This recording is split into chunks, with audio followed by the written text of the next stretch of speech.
Assalamualaikum warahmatullahi wabarakatuh. Saya Safira Erdia Kusuma, mahasiswa PPG Calon Guru 2024 Gelombang 2 Universitas Indraprasta PGRI. Pada video kali ini saya akan memaparkan hasil jawaban saya terkait ujian akhir semester 1 mata kuliah pemahaman tentang peserta didik dan juga pembelajarannya. Pada UAS ini, saya menggunakan asesmen sumatif yang digunakan saat observasi PPL 1 di SMA Negeri 1 Depok. Ketika saya melakukan observasi di kelas 10-6, asesmen yang digunakan adalah asesmen sumatif perbandingan trigonometri pada segitiga siku-siku. Dan untuk asesmen yang diberikan, ini dalam bentuk pilihan ganda, namun peserta didik ini diminta untuk mengerjakan soal-soal tersebut dengan menuliskan langkah-langkah penyelesaiannya yang sistematis pada lembar jawaban. Untuk yang pertama, saya akan membahas mengenai kesesuaian asesmen dengan tahapan perkembangan peserta didik. Menurut teori Piaget, peserta didik di SMA kelas 10 ini berada pada tahap operasional formal, di mana pada tahap ini peserta didik sudah mampu untuk berpikir abstrak dan juga menyelesaikan atau memecahkan masalah secara sistematis. Berdasarkan observasi, asesmen sumatif yang digunakan sudah sesuai dengan tahap perkembangan peserta didik di kelas 10, di mana peserta didik menyelesaikan soal dengan menuliskan langkah-langkah penyelesaiannya yang dapat mendukung perkembangan keterampilan peserta didik dalam penyelesaian masalah dan juga berpikir kritis. Pada asesmen sumatif juga terdapat soal yang menghubungkan konsep dasar trigonometri ke dalam kehidupan nyata. Dengan demikian, asesmen ini mampu membantu peserta didik untuk memperkuat pemahamannya terhadap konsep serta meningkatkan keterampilan pemecahan masalah yang lebih kompleks lagi. Yang kedua, saya akan menganalisis mengenai kesesuaian asesmen dengan aspek lingkungan budaya. Pada asesmen sumatif yang diberikan guru kepada peserta didik kelas 10-6 SMA Negeri 1 Depok, ini sudah terdapat unsur budayanya. Hal ini terlihat pada nomor 10, di mana peserta didik diminta untuk menentukan tinggi tiang bendera jika diketahui tinggi badan seorang anak, jarak anak dengan tiang bendera, dan juga sudut elevansinya. Pada soal nomor 10 ini juga sangat relevan dengan budaya masyarakat Indonesia, yaitu upacara bendera yang sering dilakukan pada hari Senin. Nah, dengan soal tersebut akan memudahkan peserta didik dalam membayangkan kasus dan juga memahami penerapan trigonometri dalam kehidupan sehari-hari. Yang ketiga, saya menganalisis kesesuaian asesmen dengan kemampuan peserta didik.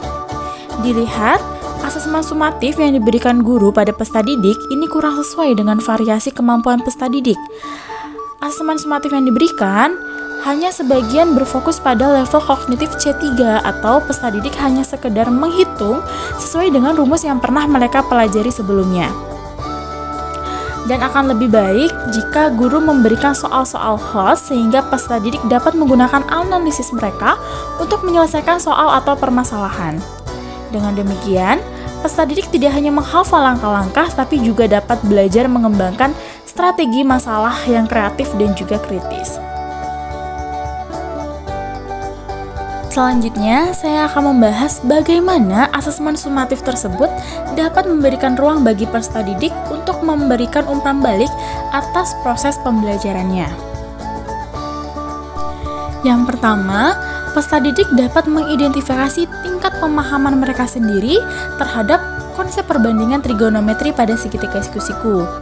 Dengan mereka menuliskan langkah-langkah penyelesaian dengan rinci pada lembar jawaban, peserta didik dapat mengidentifikasi bagian mana yang belum mereka pahami. Yang kedua, peserta didik dapat menyadari kesalahan-kesalahan dalam pengerjaan asesmen sumatif yang telah mereka kerjakan. Setelah hasil asesmen sumatif dibagikan ke peserta didik, mereka dapat mengidentifikasi kesalahan yang mereka buat dan memahami letak kesalahannya di mana.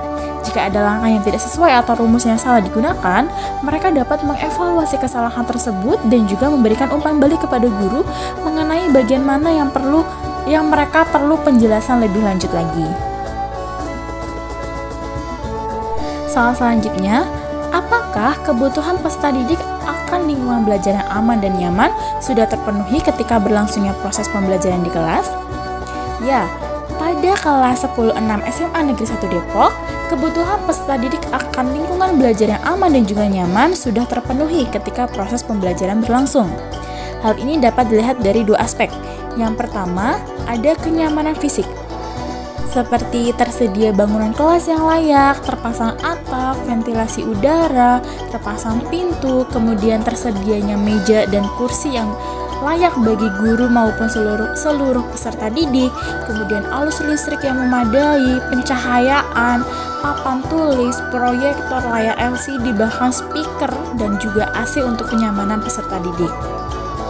Kemudian aspek yang kedua adalah keterlibatan sosial, di mana di kelas 10-6 ini sudah tercipta lingkungan belajar yang harmonis, di mana tidak ada kesenjangan antar peserta didik lagi.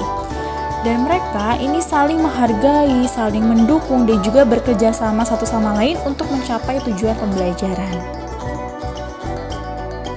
Kemudian selama saya PPL, bagaimana cara guru menciptakan lingkungan belajar yang aman dan nyaman ketika proses pembelajaran berlangsung, serta membentuk karakter disiplin positif.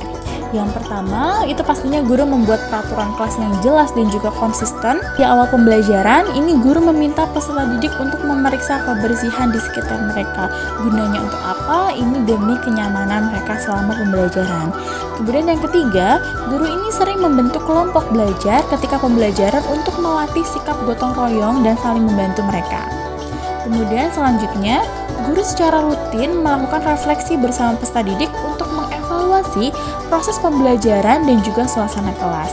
Dan yang terakhir, guru memberikan apresiasi kepada peserta didik yang mencoba menjawab pertanyaan maupun melakukan presentasi di dalam kelas. Sekian pemaparan hasil jawaban ujian akhir semester 1 saya pada mata kuliah pemahaman tentang peserta didik dan juga pembelajarannya. Wassalamualaikum warahmatullahi wabarakatuh.